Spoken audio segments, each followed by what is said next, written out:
Jika engkau tinggal bersama orang-orang tidak waras, menjadi waras adalah berbahaya. Ya, kalau hidup bersama orang gila, menjadi waras itu berbahaya. Jika engkau tinggal di rumah sakit jiwa, meskipun tidak gila, setidaknya berpura-puralah gila. Kalau tidak, orang-orang gila itu akan membunuhmu. Ya, kamu boleh tafsirkan kemanapun pernyataan ini. Ini pesan untuk hati-hati. Jangan-jangan banyak orang gila sekarang di sekeliling kita. Kalau pengen selamat, pura-puralah gila.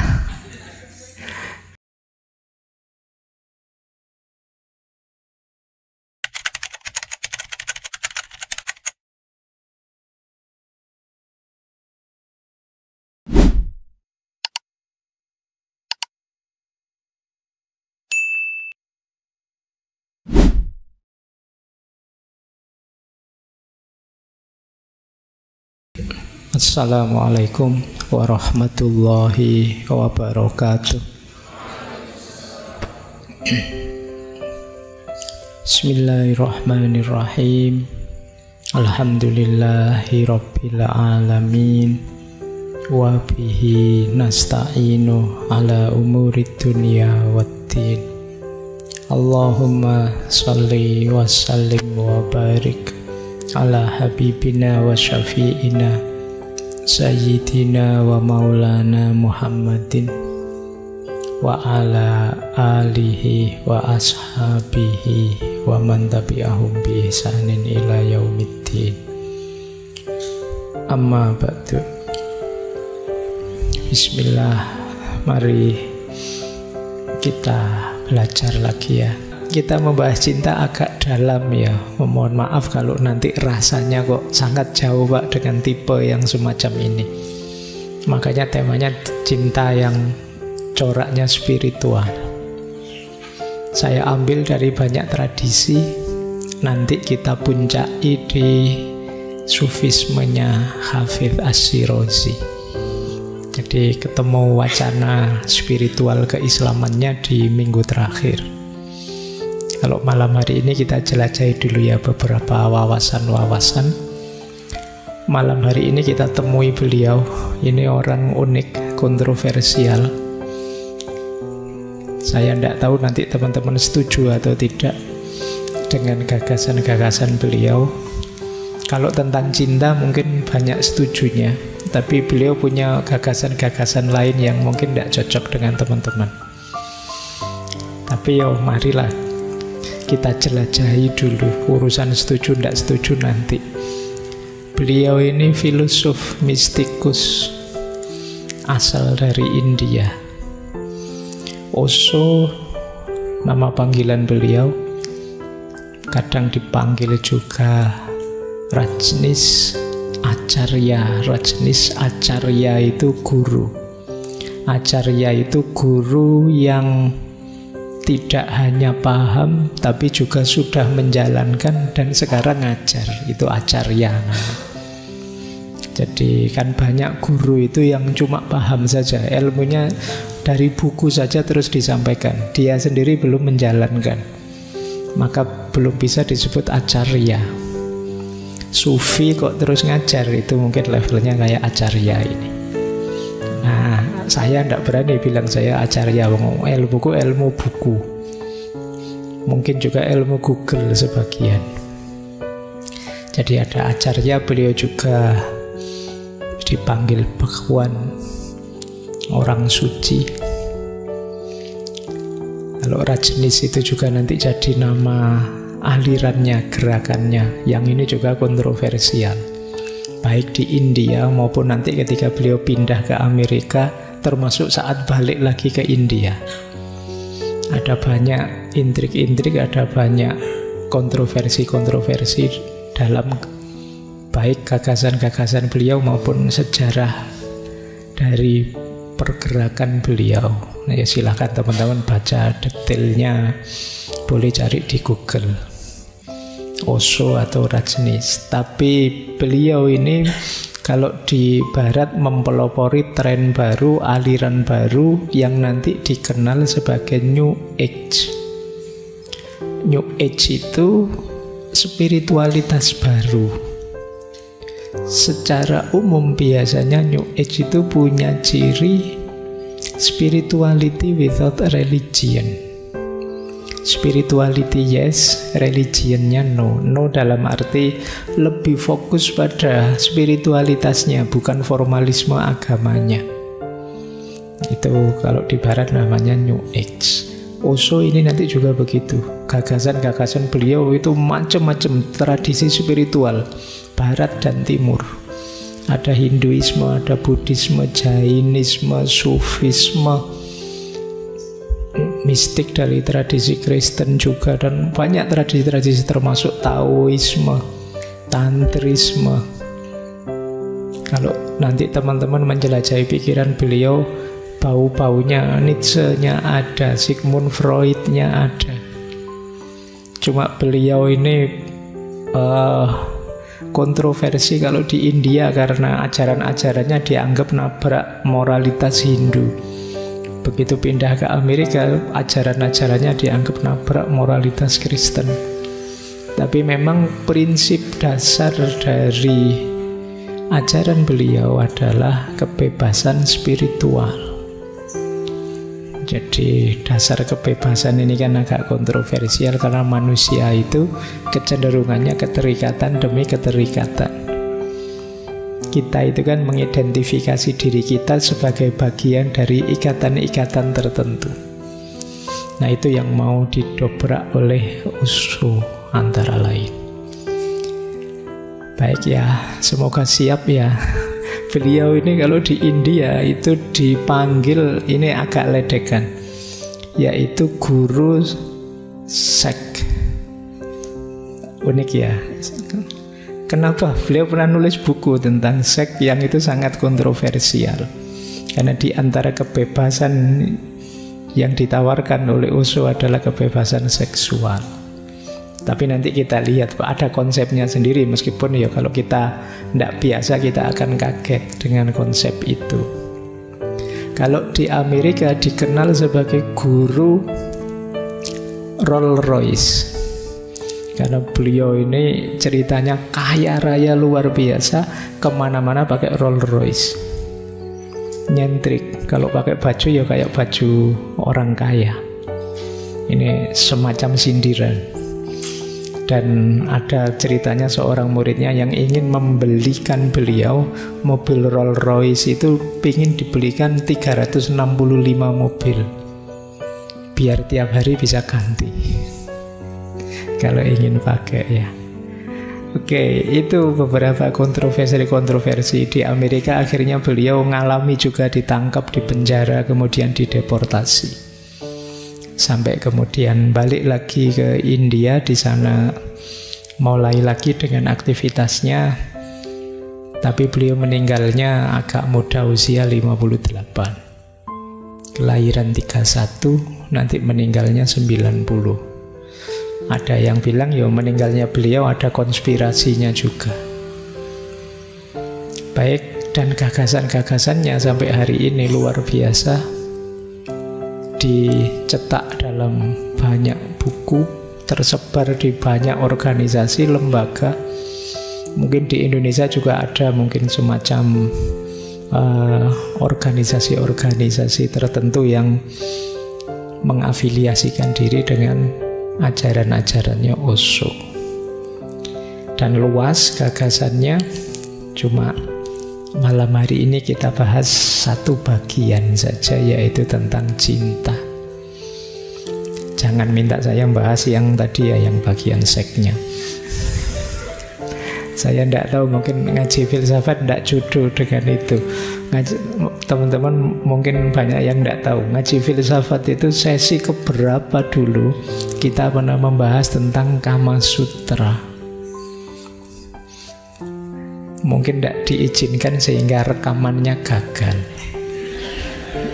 Ngajinya tetap jalan, tapi rekamannya yang gagal. Jadi memang tidak ada rekamannya.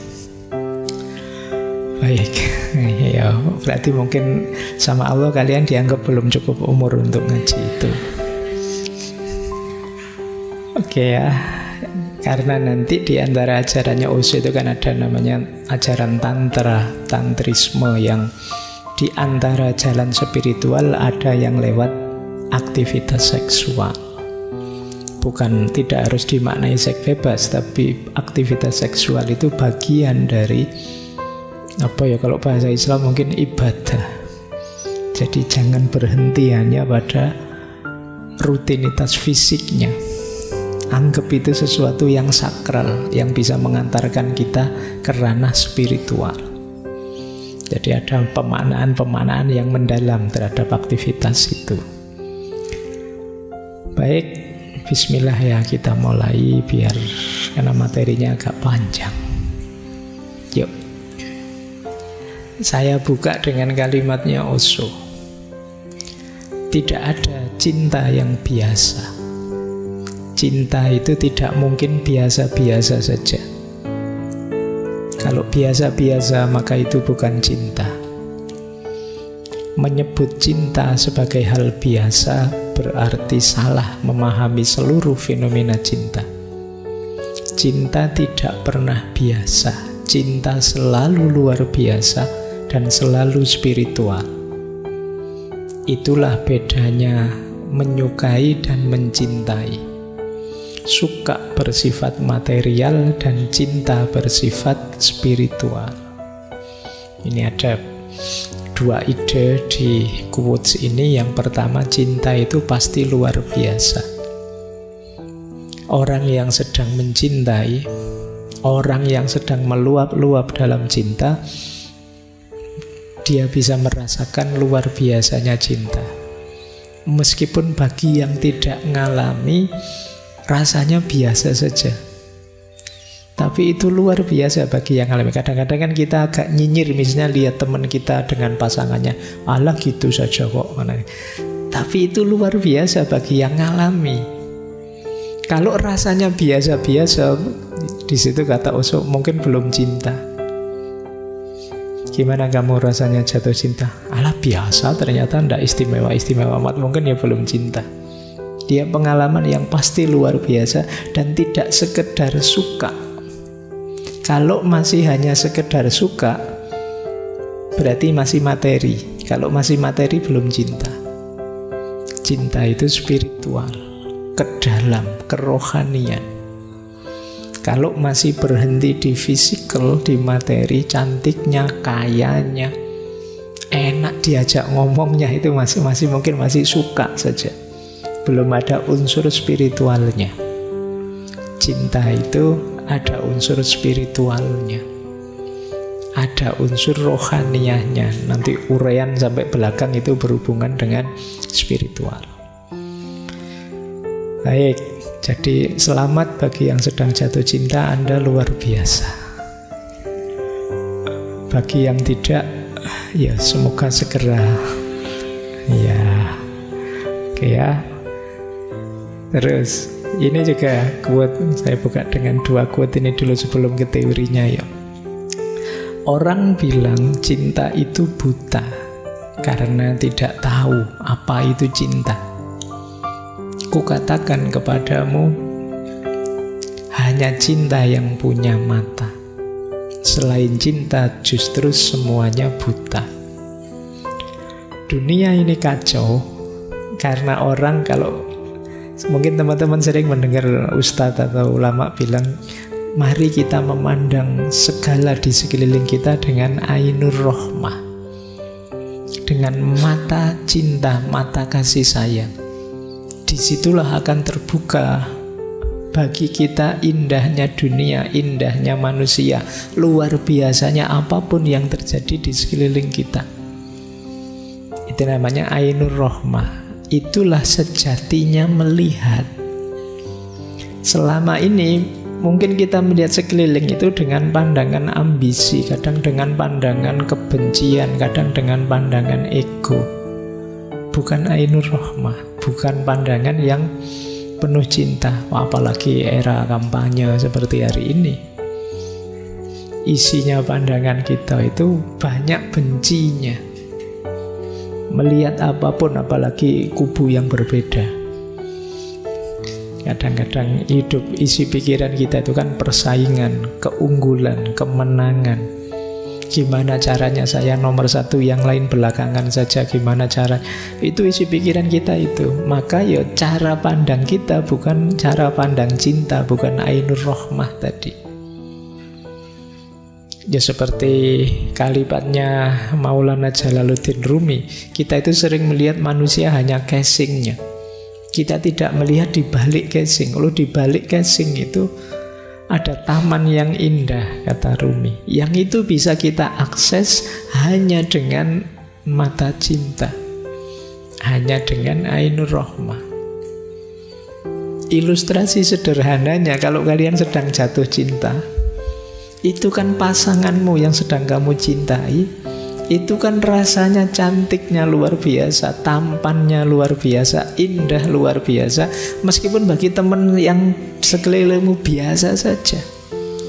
Alah wong cuma kayak gitu aja kamu sampai segitunya sih. Loh, kamu tidak melihat keindahan yang dilihat orang yang mencintai ini.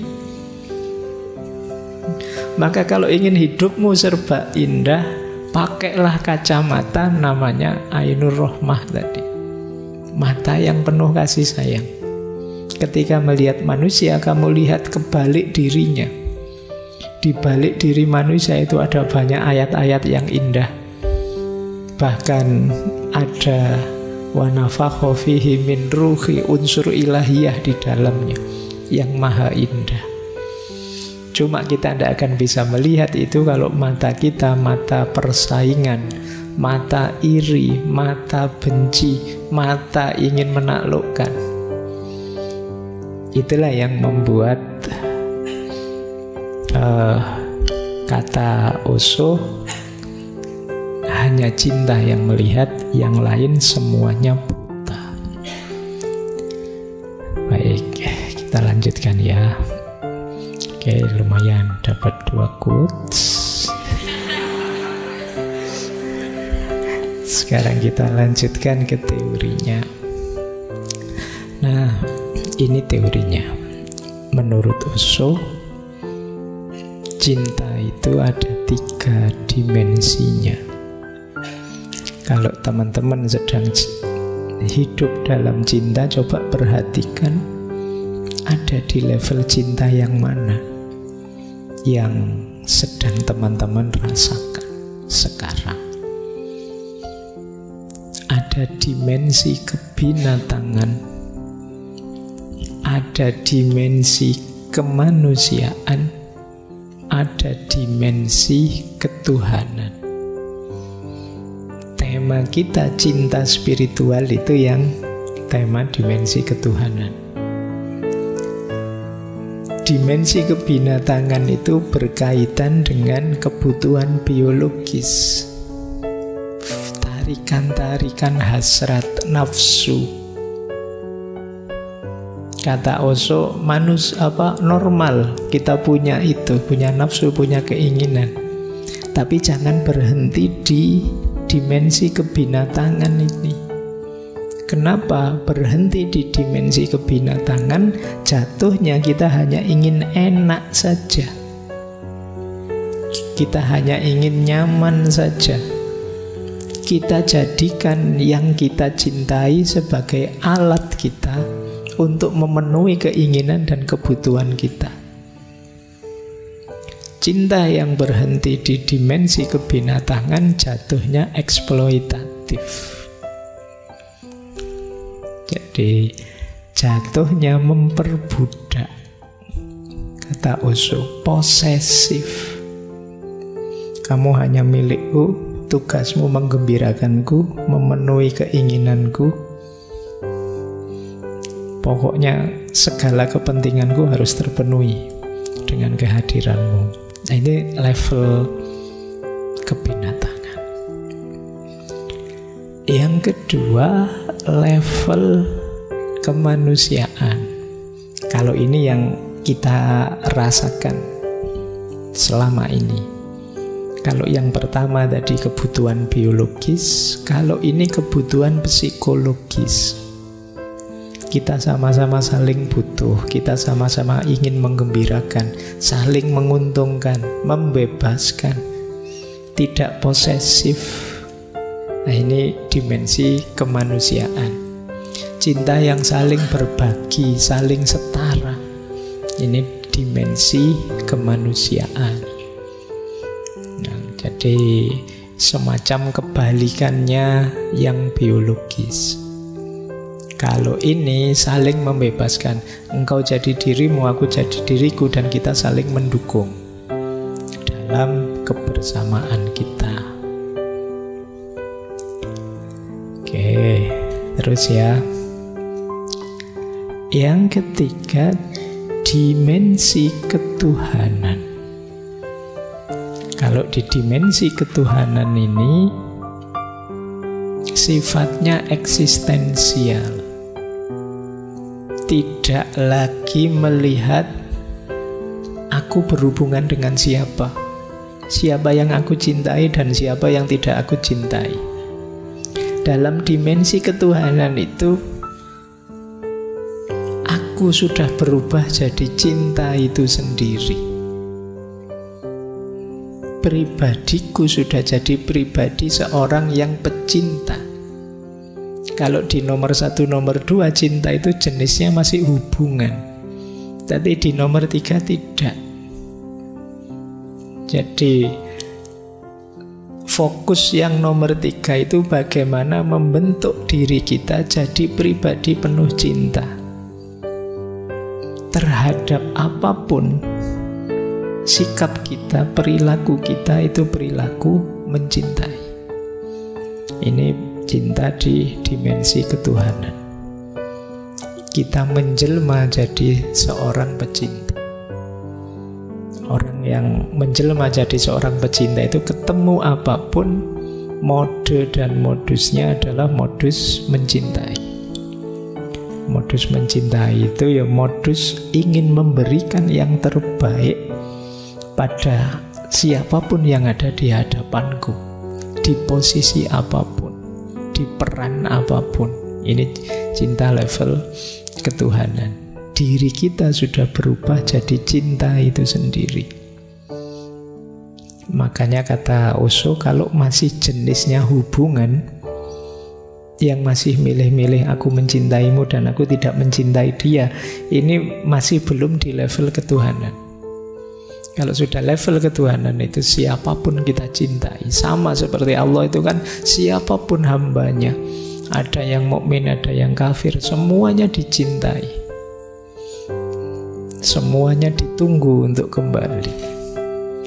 Jadi ini jenis dimensi cinta yang ketiga. Loh Pak, kalau begitu yang di nomor 3 ini nanti jadinya tidak fokus pada kekasihnya, tidak fokus pada, enggak, ya kekasihnya ya tetap, tapi itu kan salah satu saja. Kalau di yang nomor 2 sama nomor 1 itu kan kamu aku cintai, dan yang ini tidak aku cintai, yang itu tidak aku cintai, yang sana malah aku benci, kan begitu. Tapi begitu pribadimu menjelma seorang pecinta, semuanya aku cintai. Ya tentu saja dengan cara mencintai sesuai syarat dan ketentuannya, sesuai ruang dan waktunya, tidak sama. Oh, karena kamu adikku, caraku mencintai begini. Karena kamu temanku, caraku mencintai begini. Karena kamu tetangga, caraku mencintai begini. Tapi pada semuanya yang aku berikan hanya cinta. Kenapa begitu? Karena karakterku, pribadiku sekarang berubah menjadi karakter seorang pecinta. Beda dengan yang nomor 2. Kalau yang nomor 2 saya masih hubungan, aku mencintaimu, aku mencintai dia. Kalau sama dia netral saja, kamu dia sama yang itu malah saya benci. Ini masih variatif, karakterku masih belum terbentuk jadi seorang pecinta. Apalagi yang nomor 1. Yang nomor 1 itu kata Osho malah belum ada cintanya. Yang ada hanya ego yang ingin dipuaskan. yang jatuhnya kemudian manipulatif, posesif, eksploitatif. Cinta rasanya kayak jadi penjara buat kita. Punya pasangan tambah gak bisa ngapa-ngapain sekarang. Gini gak boleh, gitu gak boleh, kan itu. Karena pasanganmu menuntut dipuaskan terus, kamu juga menuntut dia untuk dia memuaskanmu. Akhirnya saling memenjara, tidak saling membebaskan. Nah, itu yang dikritik oleh Osho. Baik, jadi ini 3 dimensi cinta. Lanjutnya, terus nanti dari banyak konsep-konsepnya Osho bisa kita rinci. Dalam cinta itu ada 3 jenis hubungan. Yang paling berat yang pertama ini, codependent. Nanti ada independent, dan yang ideal yang ketiga namanya interdependent. Codependent itu orang yang kalau mencintai tidak mandiri. Dia tergantung, melekat pada yang dicintainya. Jadi Osho mengkritik orang yang kalau mencintai melenyapkan dirinya, merenyapkan individualitasnya demi yang dicintai, kehilangan kepribadiannya. Dia mengorbankan dirinya dengan cara ingin membahagiakan yang dia cintai. Ini namanya relasi yang codependent. Ini negatif. Kata Osho, orang yang kalau mencintainya seperti ini, ya cinta itu akan jadi beban dalam hidupnya. Dia tidak akan bisa tumbuh, dia bisa kehilangan dirinya. Seperti saya bilang tadi, ini cinta yang jadi penjara. Kita didominasi di situ, kita di penjara, tidak bisa ngapa-ngapain sudah. Ini namanya relasi codependent. Biasanya coraknya sangat posesif. Kita rasanya dikejar-kejar tiap hari untuk membahagiakan yang kita cintai, sampai kehilangan diri kita sendiri. Jadi nanti pasangan kita bilang, aku suka loh kalau kamu pakai baju warna merah. Kamu terus, wah, cepet-cepet ke mall nyari baju warna merah. Aku seneng loh kalau kamu pakai apa gitu. Wah, kamu cepet-cepet gitu. Pokoknya tiap hari kamu dikejar-kejar pikiranmu tentang bagaimana memuaskan yang kamu cintai, sampai lupa dengan dirimu sendiri. Kamu tidak pernah mikir loh, menurutku kalau aku sendiri nyaman tidak sih pakai baju warna merah itu? Aku sendiri merasa srek enggak sih melakukan ini, melakukan itu? Nah, kita enggak mikir ke situ. Kan ada teori cinta yang lain yang bilang, yo pecinta sejati itu yo melupakan dirinya. Tapi bagi Osho enggak begitu.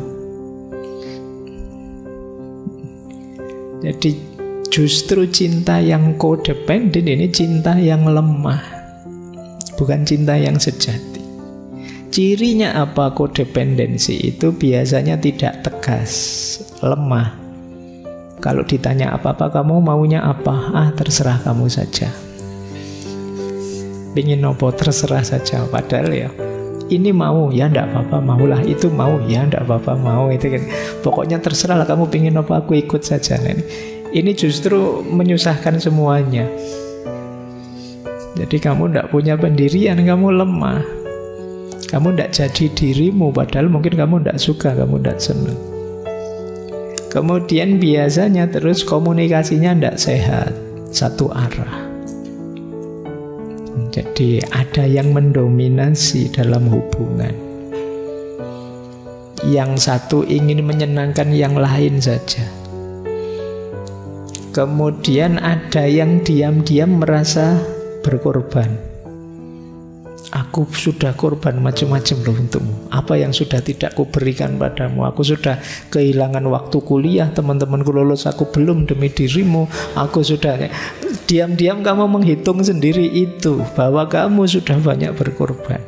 Itu alamat kamu ada di jenis codependent. Diam-diam kamu menyalahkan yang kamu cintai. Oh, kalau tidak ada kamu mungkin saya sudah lulus. Kalau tidak ada kamu mungkin aku asik sama teman-temanku nongkrong jalan-jalan. Yang ada kamu saja aku jadi malam mingguku tidak asik misalnya. Tapi kamu tidak berani ngomong. Kalau ketemu dia, gimana yang seneng? Seneng enak gitu. Diam-diam kamu tidak seneng sebenarnya. Itu namanya codependent. Jadi kebebasan mau kamu pasrahkan padanya untuk didominasi. Ini jenis pertama. Ada jenis kedua. Ini lumayan sih, tapi juga belum unggulan. Yaitu jenis hubungan independen. Jenis independen ini terlalu terpisah. Kalau tadi kan ada yang satu tergadai kebebasannya, kalau ini mandiri. Tapi karena terlalu mandiri, justru keintimannya jadi berkurang, kedekatannya jadi berkurang. Berdua tapi nafsi-nafsi. Nah, itu juga tidak enak. Namanya terlalu independen, terlalu mandiri. Nanti begitu makan di warung, tak bayar sendiri-sendiri ya, siap gitu. Itu independen namanya. Hitung-hitungan ya kan kita sendiri-sendiri memang, ya boleh. Nah, tidak apa-apa ya, masing-masing dengan versinya. Jadi mungkin diajak makan, kamu mau di mana? Saya mau di warung sana. Kalau kamu, saya yang sini saja. Ya sudah kamu ke sana, saya sini ya. Nah, itu independen namanya. Jadi masing-masing dengan keinginannya, kepribadiannya, individualitasnya, sama sekali tidak mau diganggu. Aku yo aku, kamu yo kamu. Mari kita jalan sendiri-sendiri versi kita. Jadinya apa? Tidak harmonis. Mungkin juga tidak romantis. Jadi kalau diajak pakai baju yang coraknya mirip, tidak usah kayak anak yatim aja. Iya bener sih, tapi yo kan pasangan. Oke, ini jenis kedua, namanya independen. Ya bagus, lebih bagus daripada yang codependent, tapi harmoni dan kebersamaannya kurang. Egonya masih kuat, masing-masing biasanya mudah konflik. Seolah-olah bersama, tapi ya rasanya kok tidak saling peduli ya. Rasanya kok kurang perhatian ya. Kalau terlalu independen, terlalu nafsi-nafsi, aku ya aku, kamu ya kamu. Ya kebetulan saja kita seolah-olah seperti pasangan misalnya. Ini gaya independen. Coba kalian evaluasi lagi ya. Saya tidak tahu kalian punya hubungan dengan apa dan siapa. Itu kira-kira codependent apa independen? Yang diidealkan dalam banyak tulisan-tulisannya Osho, kalau bisa ya interdependent. Interdependent itu, interdependensi itu masing-masing masih punya ruang untuk pengembangan diri individualitasnya, tapi tetap menjaga komitmen dan keharmonisan bersama. Tidak ada yang berkorban, tidak ada yang mengorbankan diri, masing-masing saling mendukung pengembangan diri. Jadi dasarnya kepedulian dan penghormatan, respect dan care. Itu interdependent. Aku ya aku, kamu ya kamu, tapi kan kita ini punya keinginan bersama, punya cita-cita bersama, punya target bareng.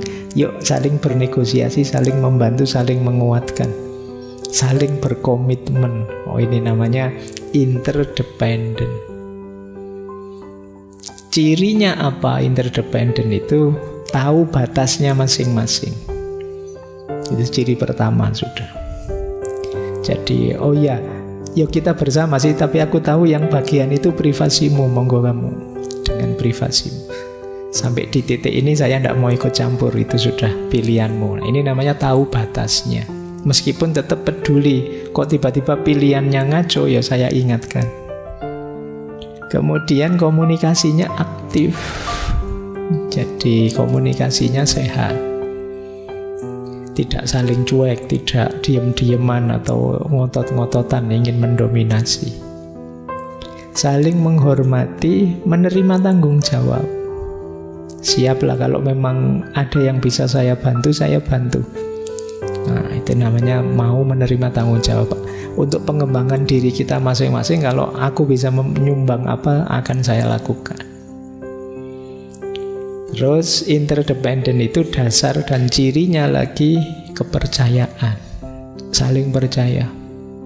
Kalau curiga terus, itu biasanya masih independen. Masing-masing tidak mau dicurangi, khawatir dikalahkan, khawatir didominasi. Akhirnya saling tidak percaya. Mau sih saya serius-serius, tapi nanti kalau kita jadi, kalau tidak jadi gimana? Rugi saya. Terus jadinya ngambil jarak. Tidak ada saling percaya. Terus percaya diri. Mau apa-apa, oke. Keinginanku ya saya sampaikan apa adanya, itu percaya diri. Terbuka dan jujur. Kemudian saling memperhatikan kebutuhan. Tidak egois mikir keinginanku sendiri sih yo.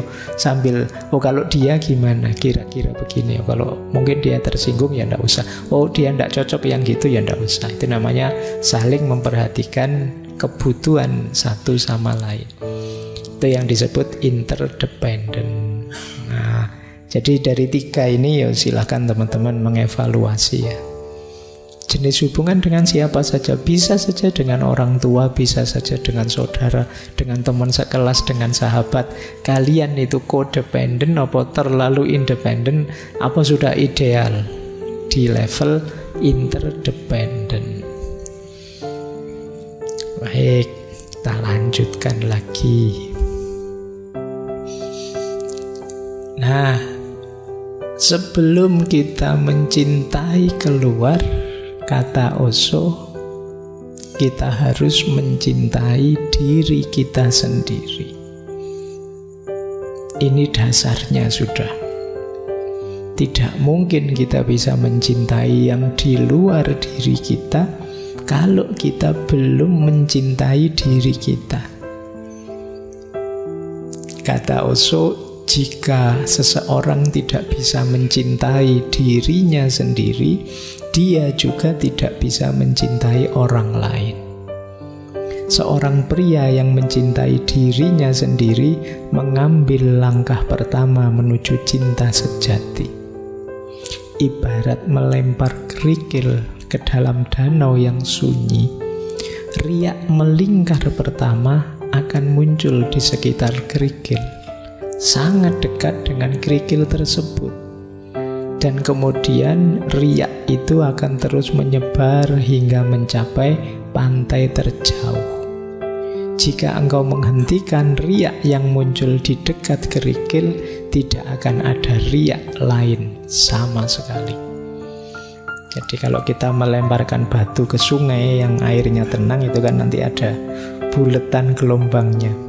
Yang paling awal paling dekat dengan batunya. Terus tambah luas sampai pinggir. Kalau buletan paling awal tidak mungkin ada buletan gelombang selanjutnya. Yang paling awal itu simbol dari cinta kita pada diri kita sendiri. Kalau kita tidak mencintai diri kita sendiri, bagaimana kita bisa mencintai yang lain? Ada uraian selanjutnya, kata Osho, pria yang mencintai dirinya sendiri akan menghormati dirinya sendiri. Dan orang yang mencintai dan menghormati dirinya sendiri akan menghormati orang lain. Karena dia tahu sama seperti saya, orang lain juga demikian. Sama seperti saya menikmati cinta, hormat, martabat, begitu pula orang lain. Kalau saya menghargai diri saya tahu caranya menghargai orang lain. Kalau saya mencintai diri saya tahu caranya mencintai orang lain. Gitu. Oh, ternyata diperhatikan itu enak. Ya saya tahu berarti untuk membahagiakan orang lain saya harus memperhatikannya. Jadi kalau kita peduli dengan diri kita akan tahu apa yang membuat kita bahagia, senang, nyaman, dan pada akhirnya kita bisa melakukannya untuk orang lain. Kalau kita jarang mandi misalnya, terus kita ternyata tidak mandi 3 hari tidak apa-apa kok Pak, buktinya saya masih seneng-seneng saja misalnya, ya kamu akan cenderung misalnya ngasih nasihat ke teman, mau sudahlah tidak mandi tidak apa-apa, saya saja contohnya begini. Kamu contohnya dirimu. Jadi kalau kamu menghargai dirimu, kamu tahu caranya menghargai orang lain. Kalian misalnya yang terbiasa wis kan ada kalau ngomong kasar misalnya, lu ternyata ngomong kasar itu asik kok Pak. Akhirnya kan kamu juga kepada temanmu yang lain juga seneng ngomong kasar. Jadi ibaratnya seperti itu cinta diri itu. Kenapa sih Pak kok harus cinta diri kita dulu? Bukankah lebih enak mengutamakan yang lain dulu loh? Kalau kamu beres dirimu, kamu mencintai dirimu, berarti kamu mengelola dirimu ke tahap yang sangat ideal. Ada lebih banyak hal yang bisa kamu lakukan untuk yang di luar dirimu. Kalau kamu tidak peduli dirimu kacau acak-acakan, apalagi sakit-sakitan, apalagi gimana kamu bisa mencintai yang di luar dirimu?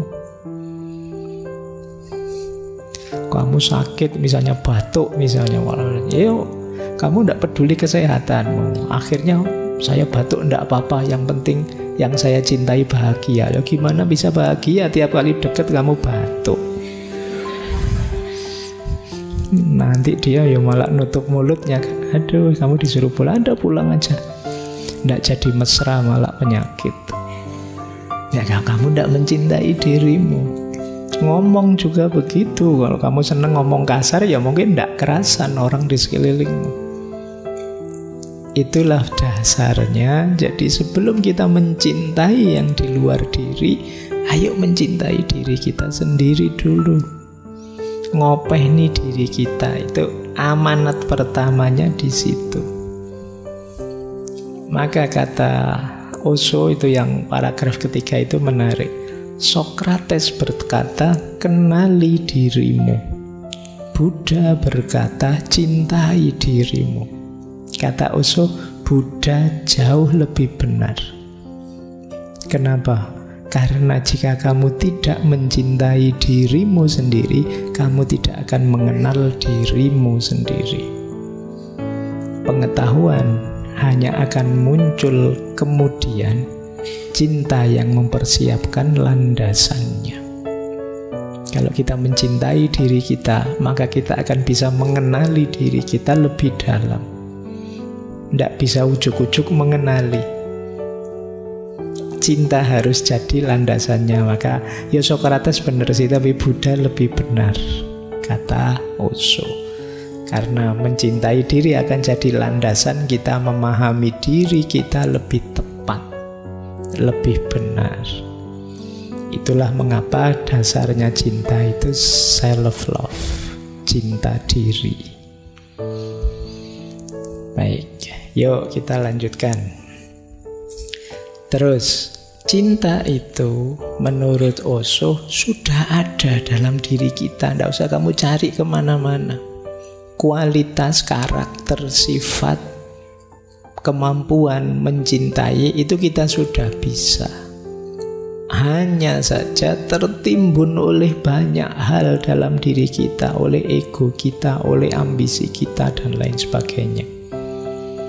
Maka kata Osho, seringkali aku mengatakan pelajarilah seni mencintai. Tetapi yang aku maksud sebenarnya adalah pelajari seni menghilangkan semua yang menghalangi cinta. Ini adalah proses negasi, ibarat menggali sumur. Engkau terus-menerus membuang banyak lapisan tanah, kerikil, bebatuan, dan tiba-tiba ada air. Airnya sebenarnya selalu ada, dia mengalir di bawah.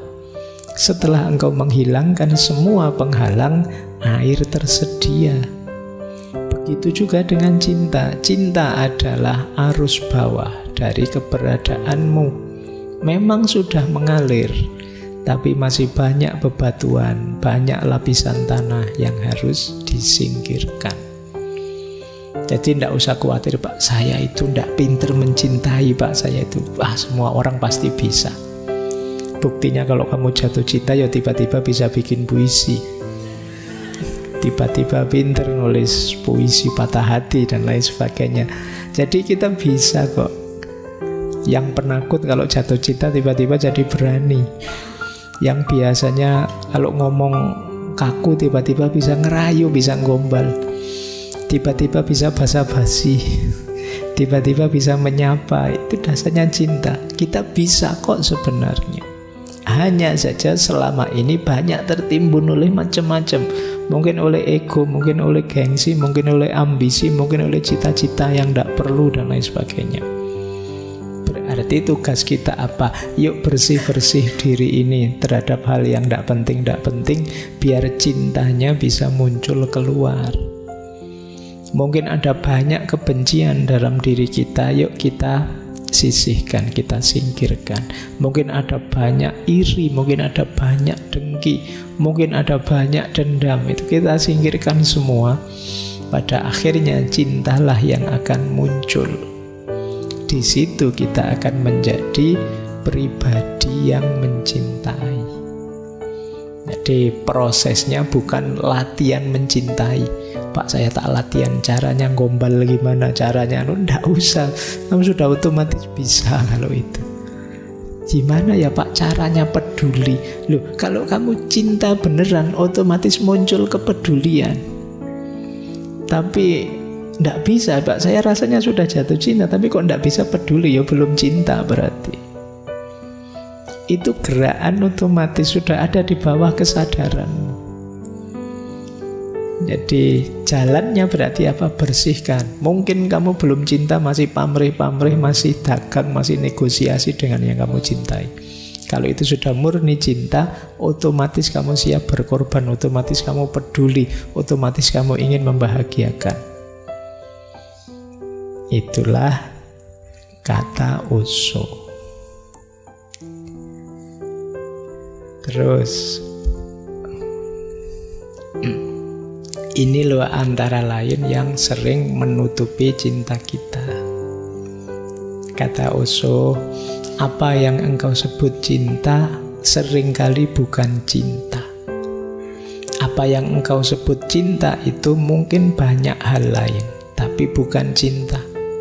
Mungkin itu seks, mungkin itu keserakahan, mungkin itu kesepian, mungkin itu ketergantungan, mungkin itu sikap posesif, mungkin banyak hal lain, tetapi bukan cinta, belum cinta. Nah, itu ya yang tahu kita. Bilangnya jatuh cinta sih, tapi sebenarnya itu nafsu saja. Kamu ngincer seksnya misalnya, itu kamu yang tahu. Bilangnya cinta sih, tapi ternyata itu sebenarnya kamu serakah saja, pingin pamer, pingin nunjukkan ke temanmu bahwa saya juga sudah laku kok, emangnya kamu saja misalnya. Bilangnya bisa macam-macam, coba kamu cermati. Kata Osho, jangan-jangan itu bukan cinta. Posesif, ingin menunjukkan bahwa saya bisa punya sesuatu, atau itu bukan cinta tapi ketergantungan. Itu bukan cinta, hanya pelampiasan dari kesepianmu saja. Nah, makanya itu yang harus kita bersihkan sehingga cintanya muncul. Kata Osho, cinta itu tidak posesif kok. Cinta itu tidak ada hubungannya dengan orang lain. Cinta itu keadaan. Ini yang cinta level 3 tadi. Cinta itu bukan sebuah hubungan. Satu hubungan mungkin terjadi, tapi cinta tidak sekedar hubungan. Satu hubungan bisa ada, tapi tidak terbatas pada itu saja. Cinta lebih dari itu. Cinta adalah keberadaan. Jika hanya sekedar hubungan, tidak mesti itu cinta. Kan kalian punya istilah hubungan tanpa status. Ya. Jadi kalau sekedar hubungan jangan GR dulu. Jadi, kita kan berhubungan iya, tapi kan tidak mesti cinta namanya hubungan, itu bisa macam-macam. Kuncinya apa satu hubungan disebut cinta? Karaktermu berubah jadi karakter seorang pecinta. Kuncinya di situ sebenarnya. Maka fokusnya pada dirimu yang jadi pecinta, bukan siapa yang kamu cintai. Ini dulu teori yang sama disampaikan ketika kita belajar Erich Fromm. Yang lebih penting adalah mengubah diri kita menjadi yang bisa mencintai, bukan siapa yang kita cintai. Monggo saja, kalau kita siap mencintai, ya yang kita cintai akan hadir sendiri. Oke, ini yang kita bersihkan sehingga cinta yang tertimbun di bawah kesadaran akan muncul menjadi penciri kita. Kita menjadi seorang pecinta. Baik, mau saya lanjutkan? Masih kuat? Kuat ya, ngomong cinta-cintaan itu. Ini ilustrasi dari Osho menarik. Kenapa cinta itu jangan hanya kepemilikan? Karena kalau kepemilikan, ini loh yang terjadi. Mula-mula sang suami mencoba menjadikan istrinya sebagai miliknya. Dan begitu istrinya menjadi miliknya, ia pun kehilangan minat.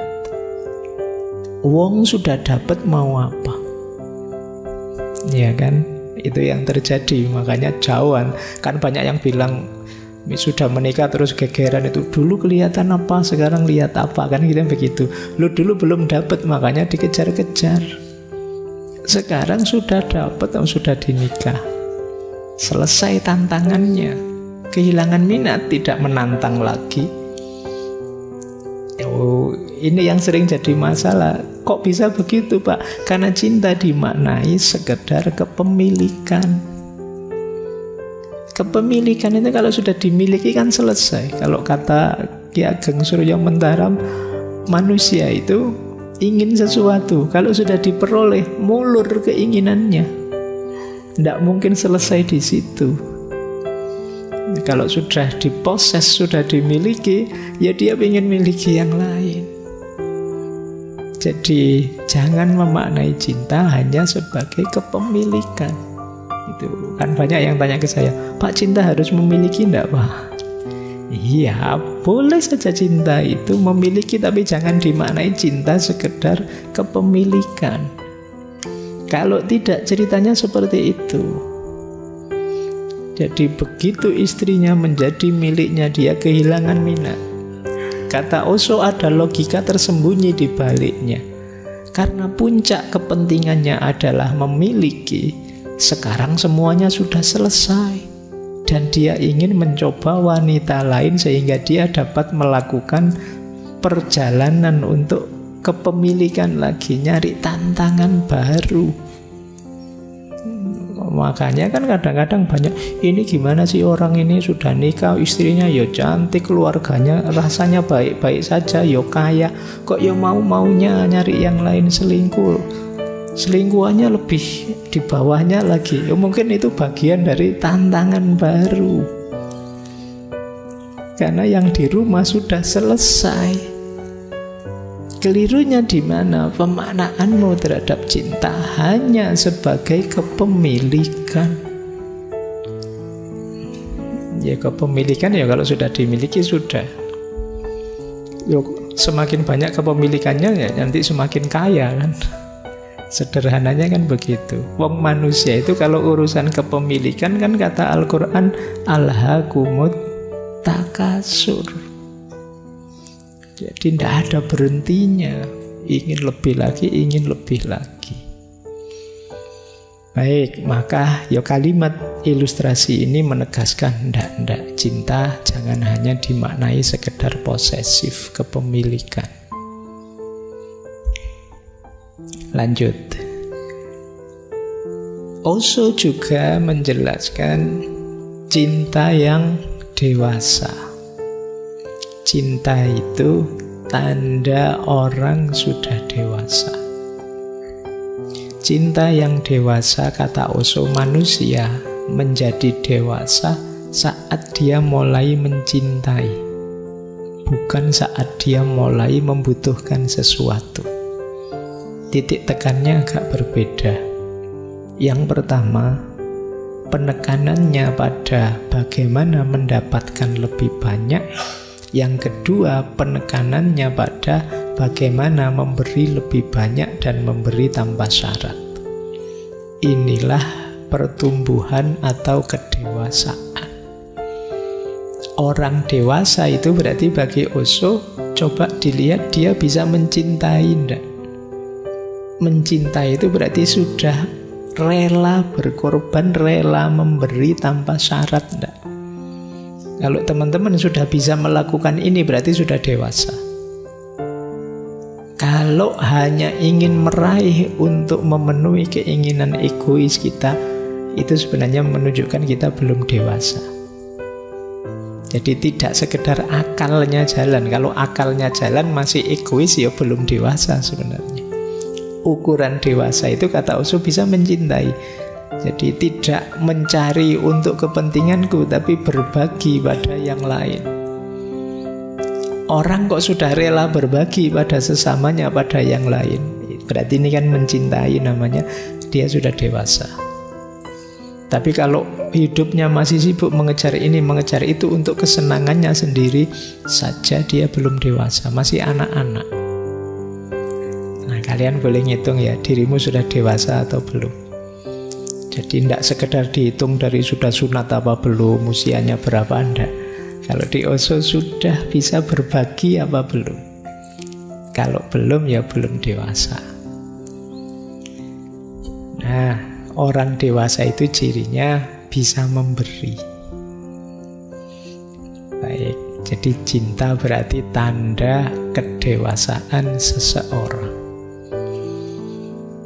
Lanjutkan lagi. Kalau orangnya belum dewasa tapi mencintai gimana, Pak? Berarti sudah jatuh cinta sih, tapi masih belum rela berbagi. Masih ingin pamrih-pamrih dia peroleh dari cintanya. Kata Osho, orang yang belum dewasa kalau jatuh cinta, dia akan menghancurkan kebebasan yang lain, menciptakan perbudakan, menjadikan penjara. Kebalikannya, orang dewasa yang jatuh cinta, dia akan membantu untuk bebas, saling membantu menghancurkan segala macam perbudakan. Dan ketika cinta mengalir dengan kebebasan, disitulah keindahan.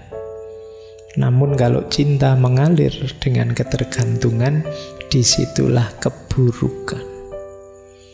Jadi kalau orang masih kanak-kanak, belum dewasa kok jatuh cinta, biasanya masih sangat egois, maka cinta itu akan jadi sarana hegemoni, dominasi, perbudakan, penjara. Karena yang dia cintai akan dia posisikan hanya sebagai alatnya dia untuk memenuhi kebutuhan dan kepentingannya. Sementara orang dewasa yang mau berbagi tadi, itu kalau jatuh cinta, pada akhirnya justru akan bisa membebaskan yang dicintai. Jadi memberikan yang terbaik pada yang dicintai. Disitulah nanti akan kelihatan indahnya cinta. Jadi itu bedanya. Jadi teman-teman ada di mana dalam cinta, ya saya tidak tahu, tapi semoga semuanya sudah dewasa ya. Apalagi sudah mahasiswa, semoga rela berbagi. Ini kalau diomongkan gampang, tapi dalam prakteknya kadang kita itu punya kadar kepelitan kita masing-masing. Entah dalam hal apa, itu sisi egoisnya kita. Ayo latihan berbagi. Makanya ada ayat Al-Quran itu yang bilang lan tanalul birra hatta tunfiqu ma tuhibbun. Jadi masih belum disebut kebaikan kalau engkau belum berbagi apa yang engkau cintai. Ini jangan dimaknai dum-duman pacar ya. Maksudnya kalau ingin berbagi sesuatu itu yang berharga. Jadi berbagi itu sudah dewasa, apalagi mau berbagi hal-hal yang kamu anggap berharga untuk dirimu. Nah, itu cirinya kebaikan. Kalau masih enggak, kalau masih saya punya yang jelek-jelek, barang-barang jelek tak bagi ke orang, itu masih belum kebaikan kan? Karena orang lain hanya kamu anggap tempat sampah saja. Jadi wadahnya barang-barang yang kamu tidak suka. Tapi baik itu, ini saya masih suka ini. Tapi ya sudahlah, kasih sama orang yang lebih butuh mungkin. Nah, ini baru kebaikan. Nah, jadi memang berbagi itu cirinya orang sudah dewasa, sudah matang. Kalau mencintai, ya yang ada di pikirannya untuk kebaikan yang dicintai. Inilah cinta yang dewasa. Baik, kita lanjutkan. Ini menarik kalimatnya. Kalau engkau menyukai sekuntum bunga, jangan dipetik, karena dia akan mati dan tidak lagi menjadi hal yang engkau sukai. Jika engkau menyukai sekuntum bunga, biarkan saja dia seperti adanya. Cinta itu bukan tentang kepemilikan. Cinta adalah tentang penghargaan.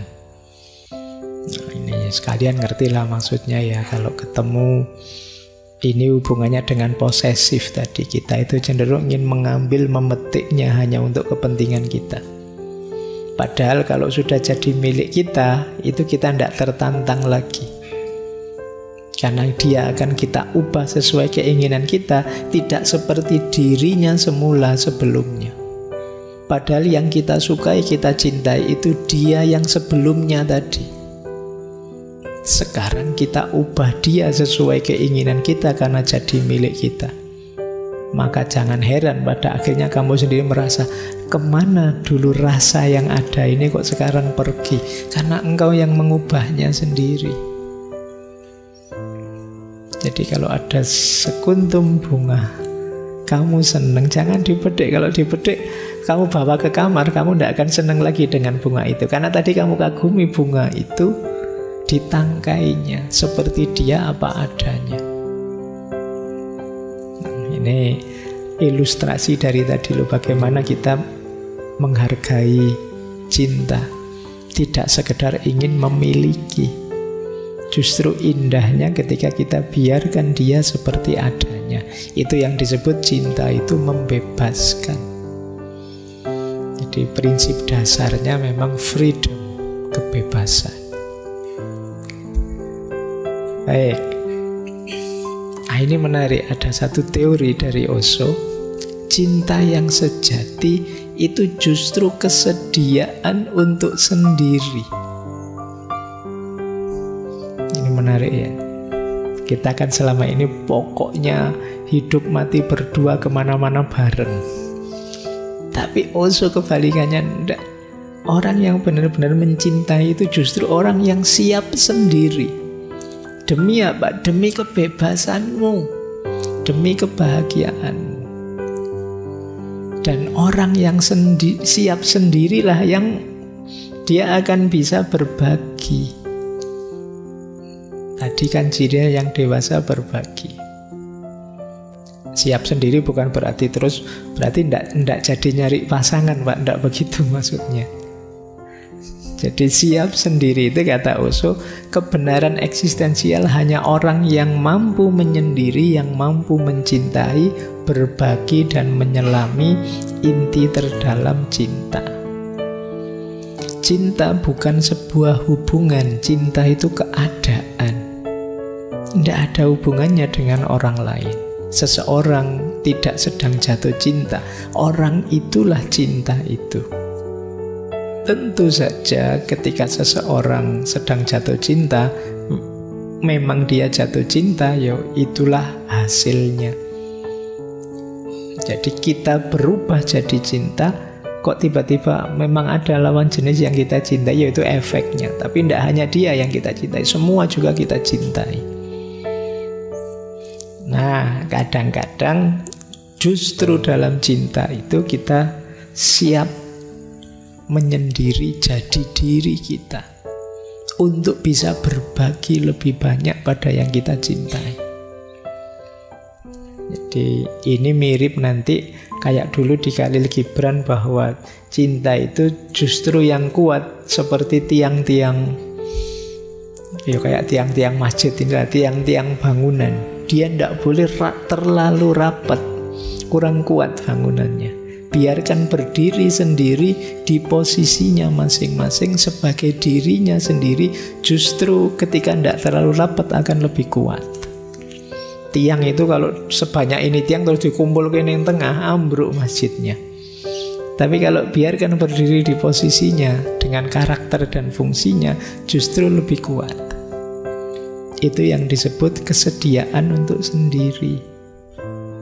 Kan banyak orang mencintai itu, kita harus bersama terus, mengorbankan karakterku, kamu korbankan karaktermu, kita dalam bersama. Justru tidak kuat.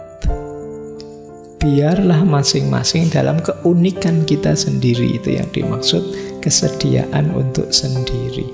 Dan jangan tuntut dia untuk ikut keinginanmu, demikian juga sebaliknya. Bahkan nanti di salah satu tulisannya Osho bilang, cara mencintai yang cerdas adalah justru siap memberikan waktu, memberikan break pada yang dicintai. Jadi kalau Mas, kok tiap malam minggu sampai napel atau capek aku, mbak libur lah sebulan itu. Lu itu boleh kalau kayak gitu. Mungkin ada jenuhnya, ada ya monggo saja, ada breaknya. Jangan dianggap itu terus tidak cinta lagi.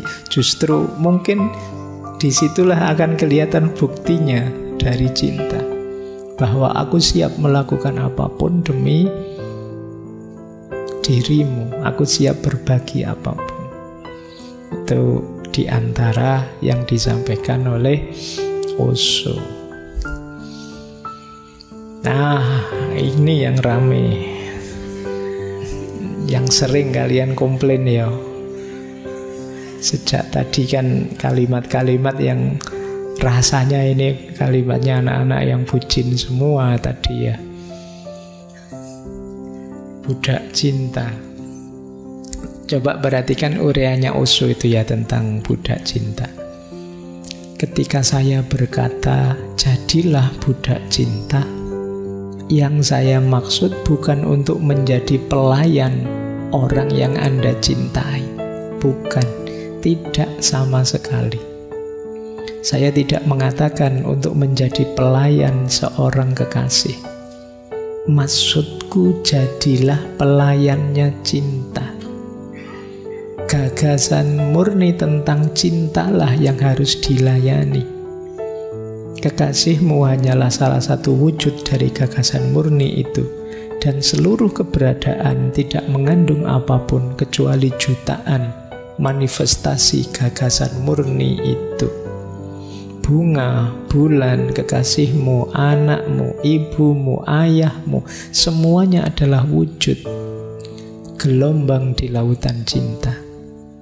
Namun jangan pernah menjadi pelayan seorang kekasih. Ingatlah selalu bahwa kekasihmu hanyalah satu ekspresi kecil. Sajikan cinta lewat sang kekasih, tapi jangan pernah melekat pada sang kekasih. Ketika seseorang tidak terikat pada kekasihnya, cinta mencapai puncak tertingginya. Saat seseorang melekat, ia akan mulai terjatuh. Engkau akan memenuhi semua kebutuhannya, tapi jangan penuhi keinginan egois atau keinginan fiktifnya. Jangan memenuhi apapun yang benar-benar akan merugikannya. Misalnya, jangan memenuhi egonya, meskipun egonya menuntut. Orang yang terlalu khawatir, terikat, akan memenuhi tuntutan ego. Itu artinya Anda meracuni kekasih Anda. Jadi yang pertama, bucin itu bukan berarti budaknya pacar, budaknya kekasih, tapi budaknya cinta. Budak cinta itu maksudnya apa?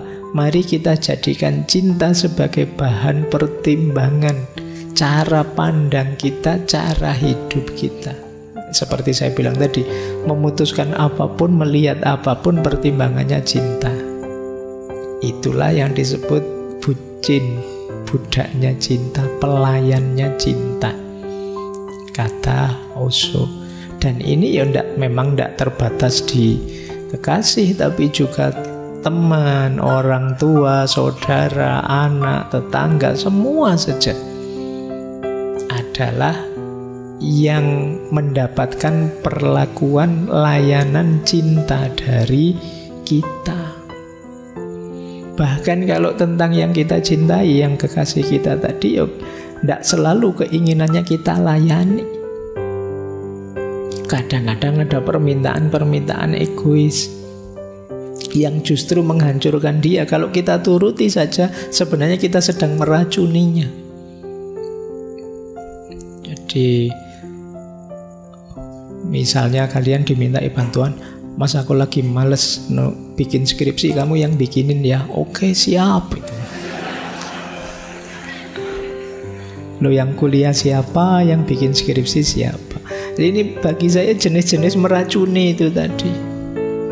Jadi tidak semua permohonannya harus kamu penuhi. Permintaannya apapun harus kamu jawab dalam koridor cintamu. Cinta itu ya tidak selalu harus menuruti permintaan yang kamu cintai. Justru kamu harus peduli. Jangan minta itu akan merusakmu, itu akan menghancurkanmu. Kita jangan ikut-ikutan meracuni yang kita cintai. Oke ya, baik. Terus kita lanjutkan. Nah ini menarik juga, ada sering pertanyaan seperti ini dibantu menjawab oleh Osho. Mengapa sih cinta itu kok rasanya sering menyakitkan? Kata Osho, cinta itu menyakitkan karena menciptakan jalan menuju kebahagiaan. Cinta itu menyakitkan karena dia mengubah. Cinta adalah transformasi. Setiap transformasi akan menyakitkan karena yang lama harus ditinggalkan demi yang baru. Yang lama sudah familiar, aman. Yang baru sama sekali tidak diketahui. Engkau akan bergerak di lautan yang belum dipetakan. Engkau tidak akan menggunakan pikiran pada hal baru, sedangkan dengan yang lama, pikiran telah terampil. Pikiran hanya bisa berfungsi dengan yang lama. Dengan yang baru, pikiran sama sekali tidak berguna. Jadi cinta itu kan membawa transformasi, perubahan dalam hidup. Tentu saja perubahan itu pahit, karena kita berhadapan dengan situasi baru yang tidak sama dengan sebelumnya. Oleh karena itu, rasa takut pun muncul. Meninggalkan dunia lama yang nyaman, aman, mudah, menimbulkan rasa sakit. Sakit yang sama dirasakan seorang anak ketika keluar dari rahim ibunya. Sakit yang sama dirasakan burung saat keluar dari telurnya. Ini adalah rasa sakit yang sama yang akan dirasakan burung ketika dia pertama kali mencoba mengepakkan sayapnya. Jika emas ingin dimurnikan, maka harus melalui api. Cinta adalah api. Karena kepedihan cinta, jutaan orang menjalani hidup tanpa cinta. mereka juga menderita, dan penderitaan mereka sia-sia. Menderita dalam cinta bukan penderitaan yang sia-sia. Menderita karena cinta itu kreatif, karena membawa Anda ke tingkat kesadaran yang lebih tinggi. Menderita tanpa cinta adalah satu kesia-siaan karena tidak membawa kita kemanapun, membuat Anda terus bergerak dalam lingkaran setan yang sama.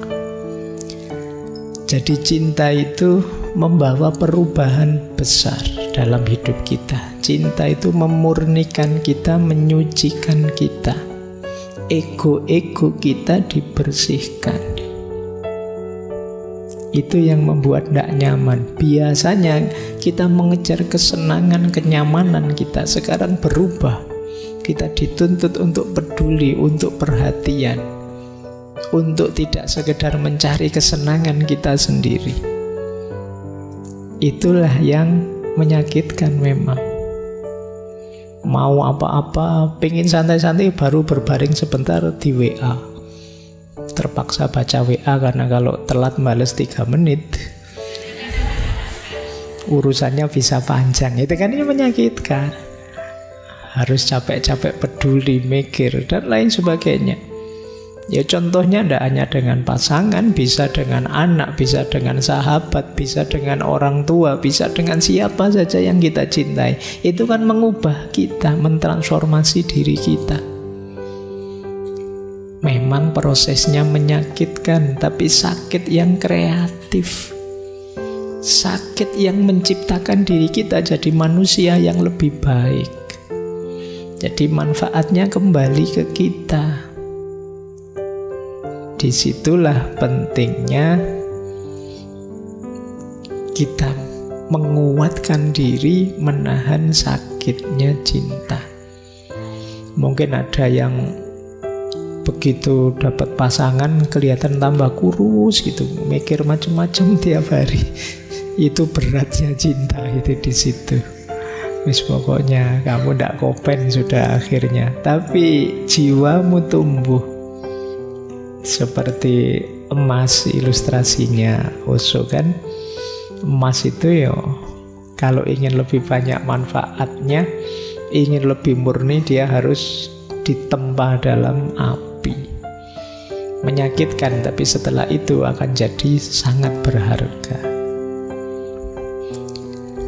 Baik, ini jawabannya Osho ya. Nanti kalau ada yang tanya, kenapa sih sejak mencintai saya kok sakit, kok rasanya hidup ini tambah ruwet, tambah rumit. Ya begitulah cinta, deritanya tiada akhir. Itu dawuhnya Patkai ya. Baik, kita lanjutkan.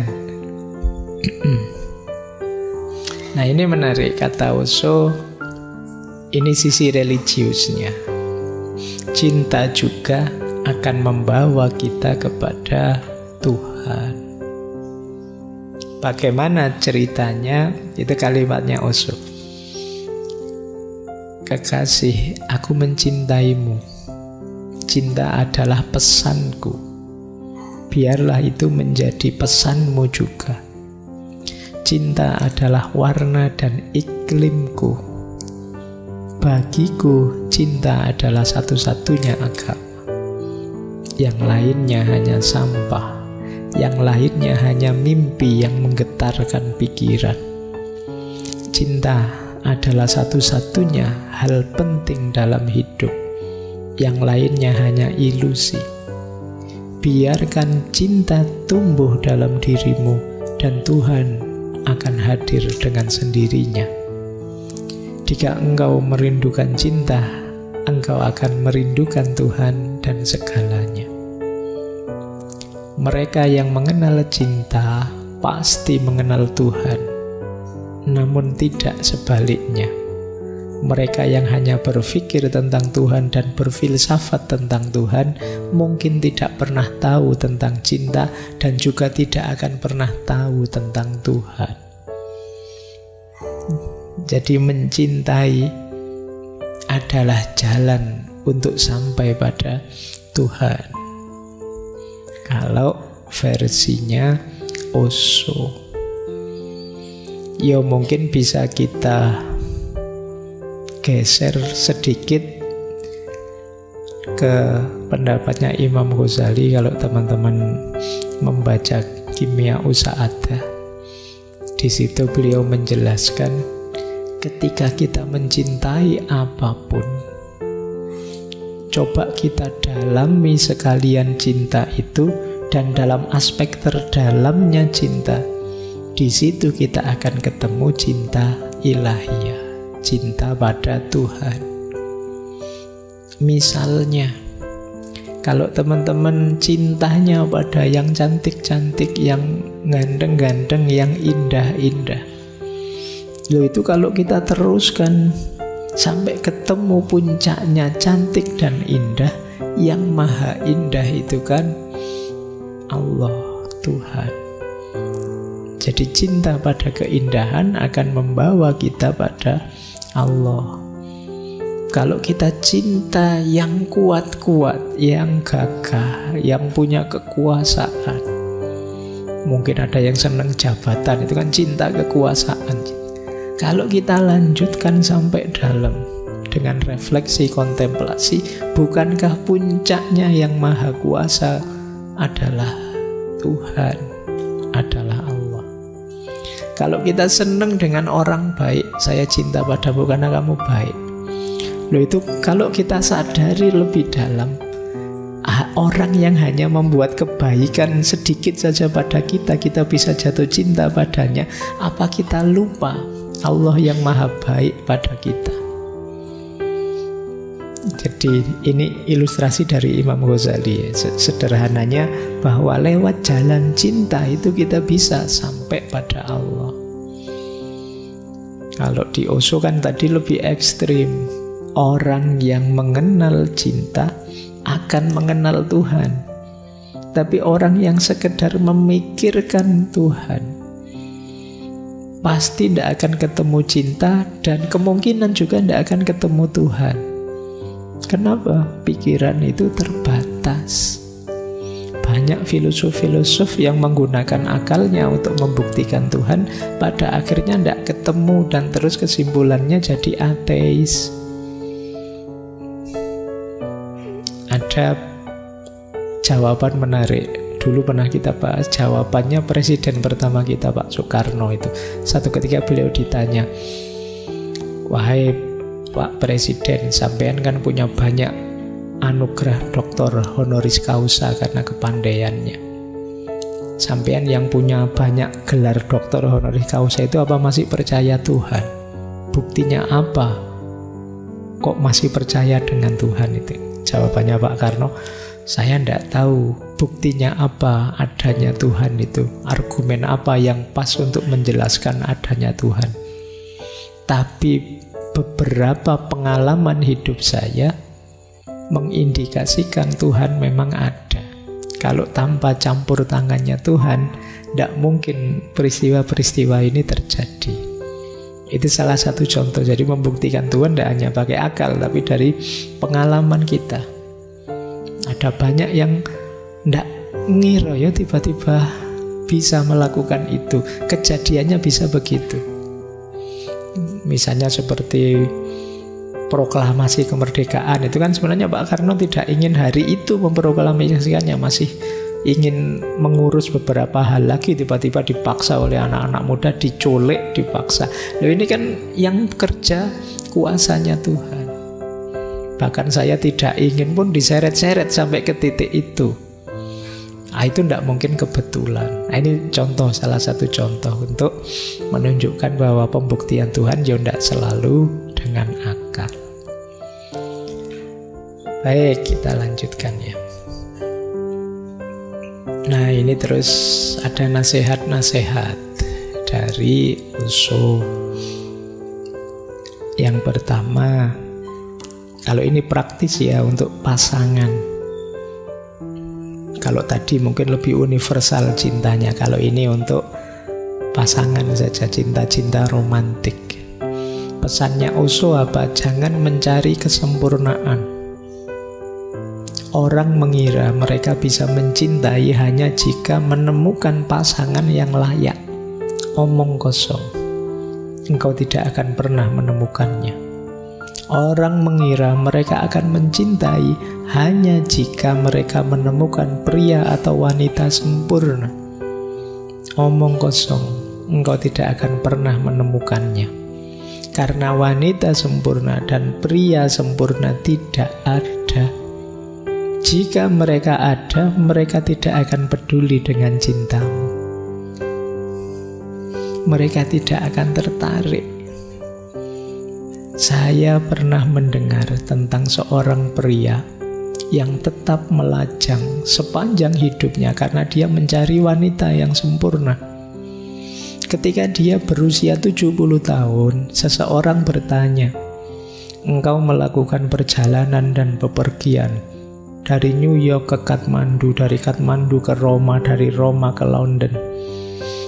Engkau telah mencari, tidak bisakah engkau menemukan wanita yang sempurna? Tidak adakah satu pun?" Orang tua itu menjadi sangat sedih. Terus dia berkata, "Iya, saya pernah melakukannya. Satu hari dahulu kala saya bertemu dengan seorang wanita yang sempurna." Penanyanya terus berkata, "Lalu apa yang terjadi? Kenapa kok kamu tidak menikah?" Lelaki itu terus berkata, "Apa yang harus aku lakukan? Dia juga mencari pria yang sempurna." Ya, berarti aku juga tidak masuk kriteria akhirnya. Tuh. Makanya jangan mencari kesempurnaan, mari menyempurnakan diri kita dalam cinta. Jadi jangan nyari yang sudah sempurna, tidak ada. Kalian cari cerita ini ya di bukunya yang judulnya On Being in Love.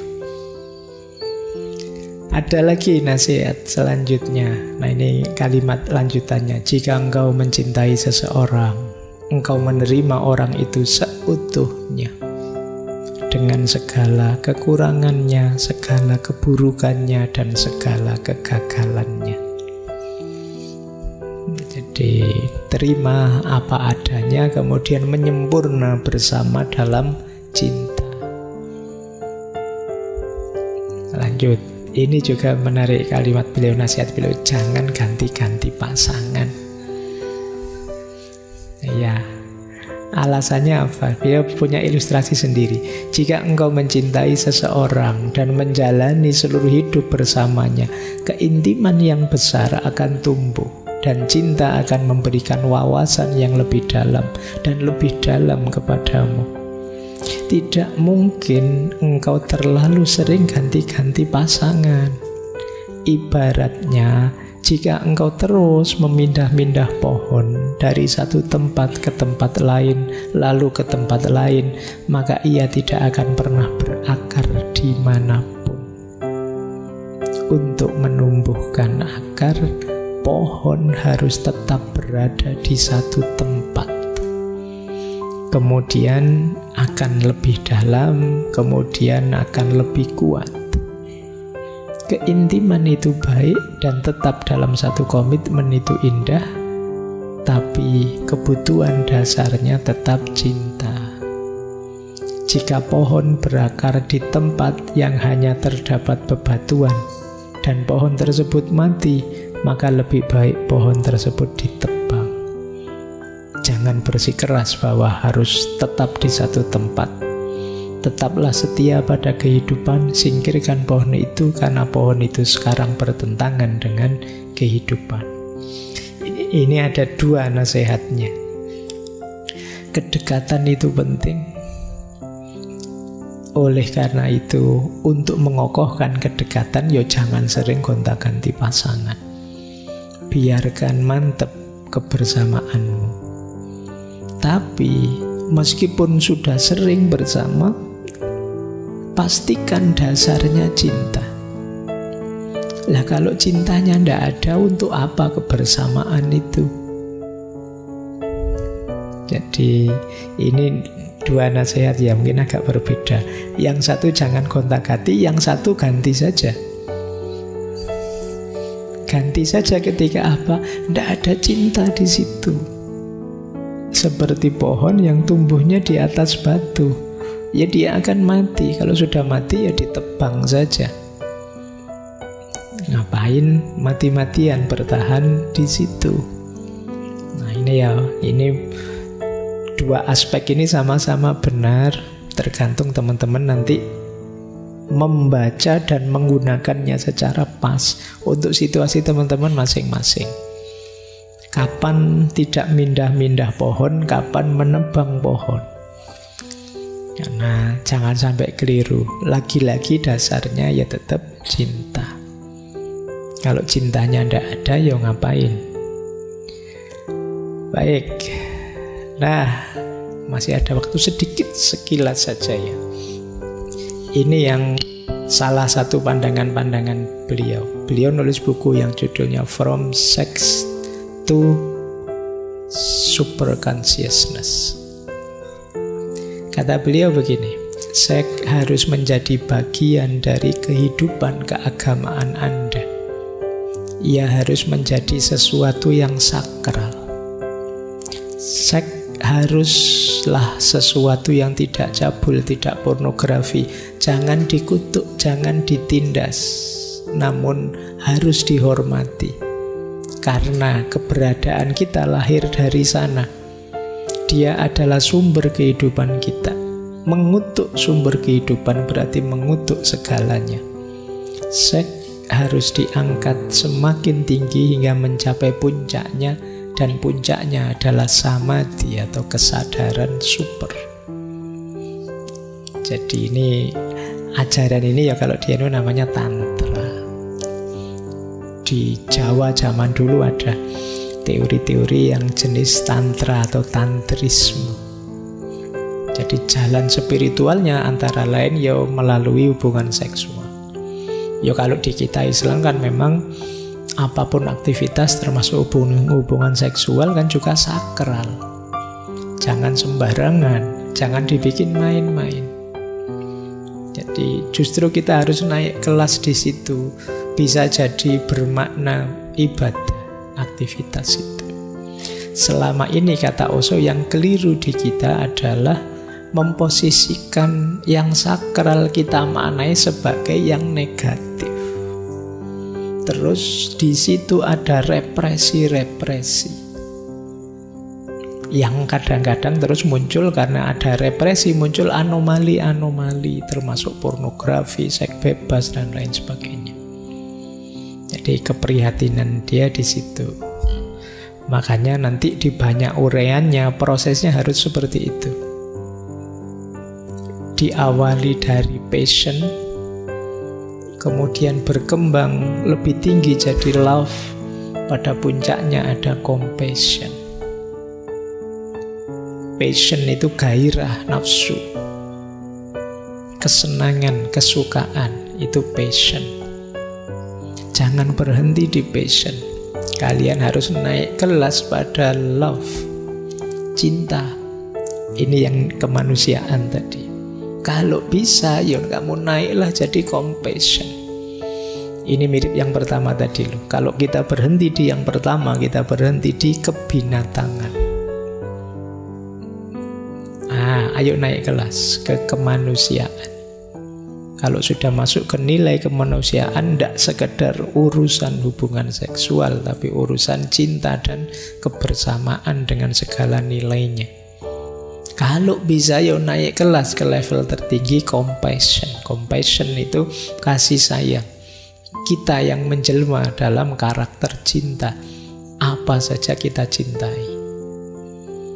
Ini rankingnya ya. Kalau kita hanya berhenti di passion, jangan kaget kalau kebersamaan kita tidak akan langgeng. Karena passion dan kesenangan itu durasinya pendek, ada batasnya. Love lebih luas, lebih langgeng. Compassion jauh lebih langgeng. Ini mungkin dengan pemaknaan kasar kalau di bahasa Arab itu ada mahabbah, mawaddah, dan rohmah. Rohmah itu level compassion. Ketika cinta menjadi karakter dan mengimbas pada sekeliling kita. Ini cara memaknai aktivitas cinta ya. Nah, ini kritiknya Osho sebenarnya. Kita itu sering terus melakukan pengaturan-pengaturan represi yang pada akhirnya justru yaitu tadi, apapun itu, apakah itu seks, apakah itu makanan atau apapun, begitu ditolak, begitu yang punya otoritas berkata tidak, itu tidak boleh, itu salah, maka pikiran bawah sadar kita akan mulai fokus memikirkannya, membayangkannya, gimana cara mendapatkannya. Kita terus memproyeksikan diri ke situ, membuatnya tambah penting, tambah indah. Itu yang terjadi. Kalian dilarang-larang, awas loh ya, jangan buka situs-situs itu nyari. Kalian tambah tertarik kan, nyari-nyari.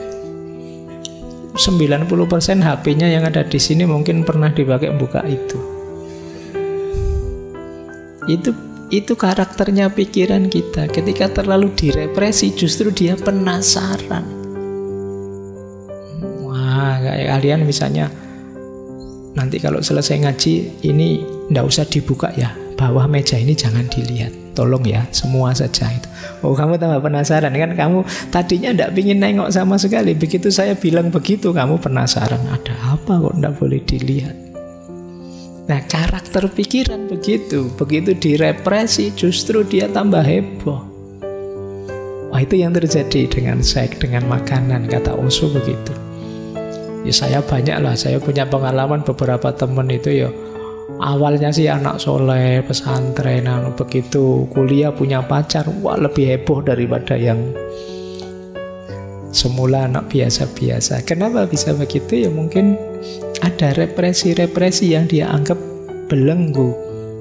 Diam-diam bawah sadarnya menggambar sendiri itu, sehingga ketika ada kesempatan meledak.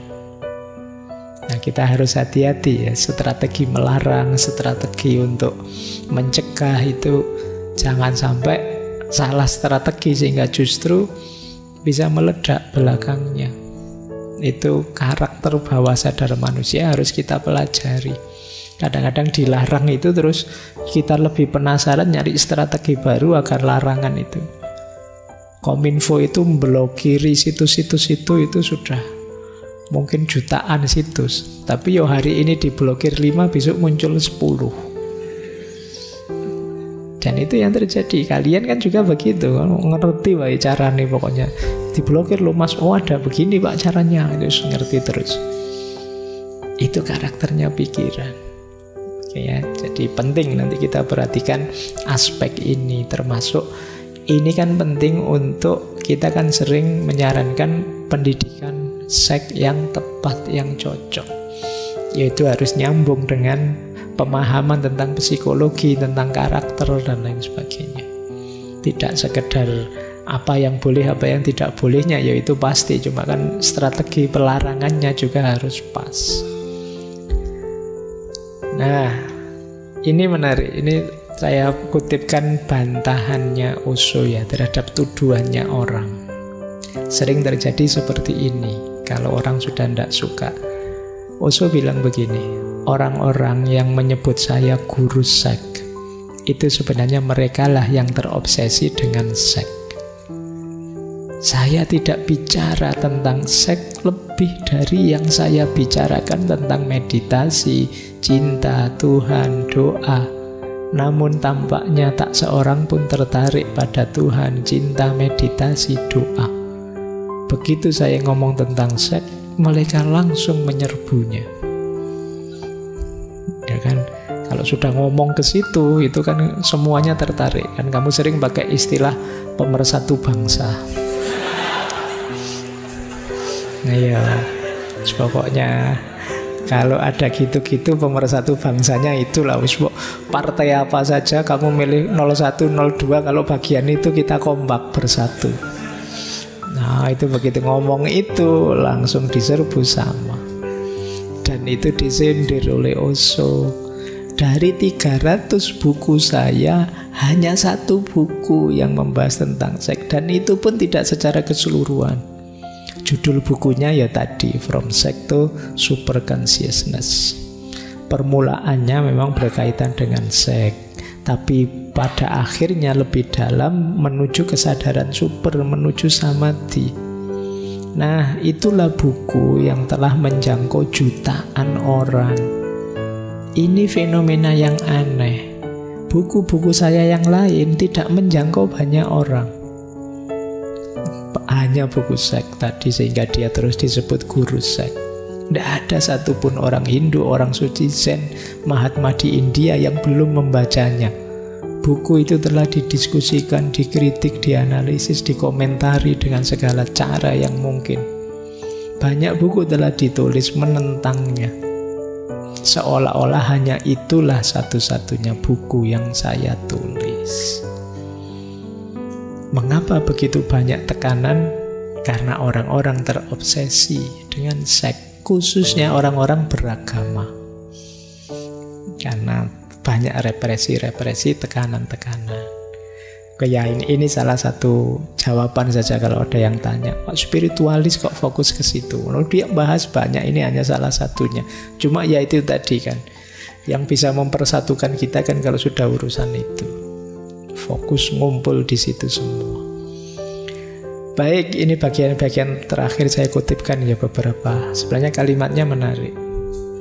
Ketakutan terbesar di dunia adalah opini orang lain. Dan Osho orang yang sangat berani. Kata Osho, saat engkau tidak takut orang banyak, engkau bukan lagi seekor domba, engkau adalah singa. Pertanyaan sebenarnya bukanlah apakah ada hidup sesudah mati.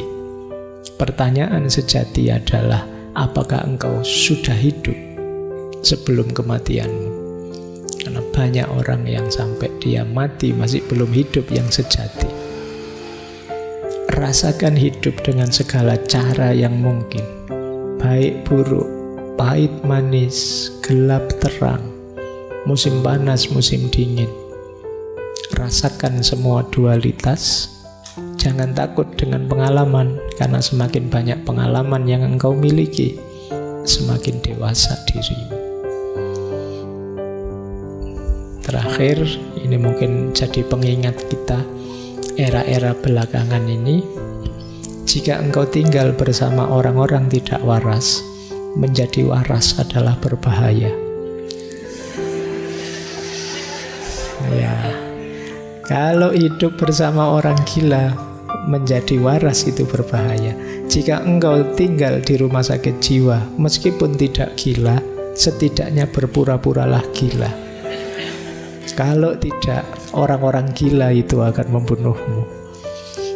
Ya, kamu boleh tafsirkan kemanapun pernyataan ini. Ini pesan untuk hati-hati. Jangan-jangan banyak orang gila sekarang di sekeliling kita. Kalau pengen selamat, pura-puralah gila. Kalau kata Ronggo Warsito kan sebaliknya, amenangi zaman edan. Kalau kita mengalami zaman edan, ketika segalanya kacau, segalanya rusak, semoga kita tidak kehilangan diri kita. Jangan ikut-ikutan edan. Meskipun kalau kita ndak edan, ndak kebagian apa-apa. Jadi ini zaman yang serba membingungkan. Mau ikut edan, mosok kita milih hidup yang edan. Tapi kalau saya ndak edan, ndak kebagian apa-apa nanti. Itu kan membingungkan. Tapi pesannya Ronggo Warsito, apapun yang terjadi, tetap pilihlah hidup waras. Karena seenak-enaknya orang edan, tetap lebih enak waras. Maka penting bagi kita untuk eling lan waspada. Baik, ya ini kalau ini dijelaskan bisa luas, menyinggung kemana-mana, tapi ini untuk quote saja teman-teman. Tadi diawali quote, diakhiri quote. Baik, Saya kira itu ya malam hari ini tema kita tentang cinta. Oke ya, baik. Saya akhiri sekian untuk malam hari ini. Kurang lebihnya mohon maaf. Wallahul muwaffiq. Wallahu a'lamu bissawab. Wassalamualaikum warahmatullahi wabarakatuh.